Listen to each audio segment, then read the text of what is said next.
So, a while back in 2022, I had received an email requesting that I have a look at a multiplayer game that came out in the same year. When I first saw it, it definitely intrigued me, and I said that I would eventually get around to it, but I took a very long time to get around to that, since there were a lot of other personal factors in my life I was dealing with at the time and different interests keeping me busy. But now that I have a better hold on things in my own personal life, as well as with this channel and what I plan to do with it in the future, I can also honor that request made to me over a year ago and finally check out this game, Paint Warfare. Paint Warfare is a fast-paced arena shooter created by Banana Dev, an indie developer that has been actively working on this game for the past 3 years. It's a mishmash of different things blended together with Quake-style movement, Call of Duty or Pixel Gun 3D style gunplay, and a unique aesthetic that makes it casual and pleasing at the same time. The earlier build of the game was a lot rougher on the surface, and the stylistic choices were a lot less cartoony compared to the final product. The developer himself had worked on smaller projects before in the past, but during his experience with game dev, he would eventually brainstorm the idea to make a multiplayer shooter within Unity, that would then give him the means to make something that was simple but fun. With the versions that he would release over time, it would evolve naturally, and it seemed that while people were enjoying it, they were also giving feedback that was both good and bad. When it comes to indie multiplayer games, it can be quite a gamble to make, not knowing whether you'll be able to pull in a few people or not, or whether your unique idea works beyond paper. Something more mainstream has more often than not been a safer bet, but indie games like this do have the luxury to be more creative in their ideas and concepts, but they also often run the risk of never popping off in terms of player counts. In single player, a broken game is a dead single player game until it's revived with patches. With multiplayer, not having any players or empty servers is the worst fate a multiplayer game can have. I've played games that have little to no players at all, and they're often really well made games too, but it's really hard to get into them when they don't even have a community, or a community that's hidden away that you wouldn't really think to look for that first when you first pop into the game. Paint Warfare, on the other hand though, does have a sizable community, as well as players that are active on the Discord servers and Steam groups that you can find. And if you go into the main menu, you'll often have a few players that are currently playing. I haven't really had any issues aside from a higher ping because of the matches being in Europe, but my experience of the game thus far has been quite pleasant.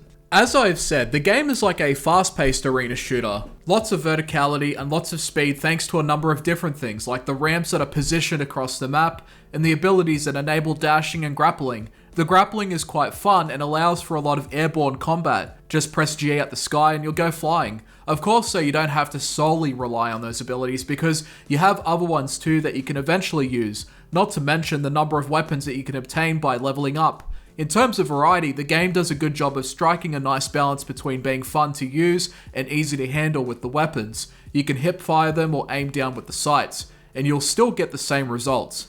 I will say though, the Falcon sniper rifle is pretty broken if you can aim with it. All I had to do most of the time was just click and that was the end of the fight. Maybe to make it a bit harder to use, the use of recoil while no-scoping should be considered. Just look at games like Valorant and CSGO for instance, just to even the playing field a little bit more for other people, and maybe even apply locational damage to it where the head is an insta-kill but everything else will vary in regards to damage output as well as how much health the player has left. I've yet to test all of the other weapons, but the ones I have been pretty fun to use so far, even the overpowered sniper rifle. Each weapon has different advantages and disadvantages. Some require precise hit scanning or timed projectile shots. As you level up though, you'll have more weapons and abilities to experiment with. And sometimes you'll even get opportunities to use some of the locked weapons when a gun game starts. Speaking of which, during the matches random events will occur, whether it's boosted weapons, random abilities, gun game, or spoon only, which is a melee weapon where you can whack other players with a spoon. The randomness of these events that occur adds for more fun and unique moments in this game,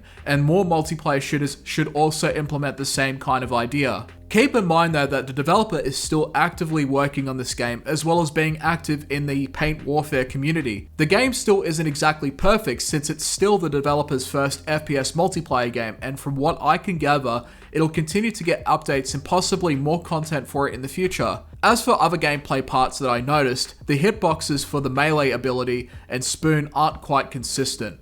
I'm not sure whether it was my connection or that I wasn't close enough, but there were a few times where me and another player with a spoon were a few feet apart from each other and I would still get hit. Also, sometimes while aiming, the camera would jitter at times, breaking my sense of view to who I'm shooting at. but it may also be a result of moving through the terrain or when I'm up in the air. It isn't always happening, but it's jarring when it does happen. But the gameplay itself is quite fun and casual. You can be as sweaty as you want, or just casually play around and get a few kills and then leave the game. Time to kill is quite low in this game, which sets it apart from a lot of other arena-based shooters like Quake, where the time to kill is much higher. I generally prefer low time to kill games, and this game I think has done a good job with it so far. But as more content and weapons get updated, that balance may change over time.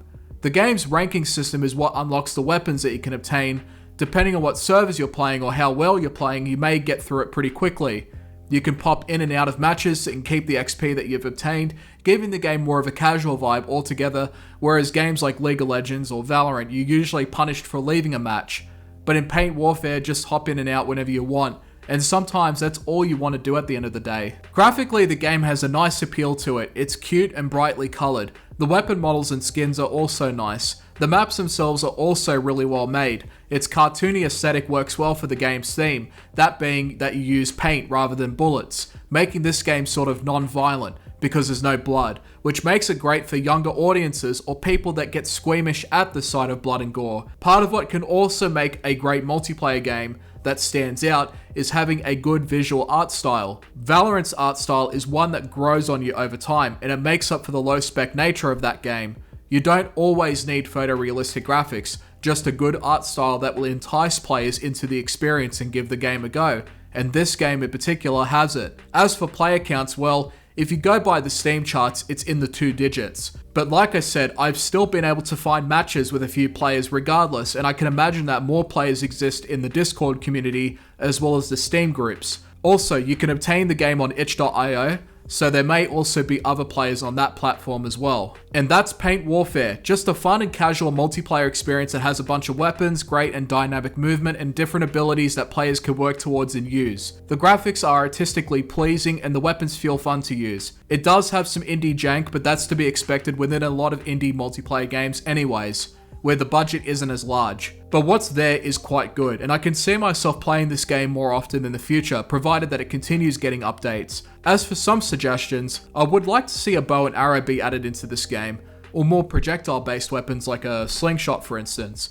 Also, more skins for the weapons would be nice, or even workshop integration that lets players make their own maps, and even skins that gets official approval from the developer. Other than that, it's a great game that has a lot going for it, a lot of passion put into it, and still has a lot of ways to go. Would recommend giving this a try. Plus, it's also free, so what have you got to lose? Thank you for watching.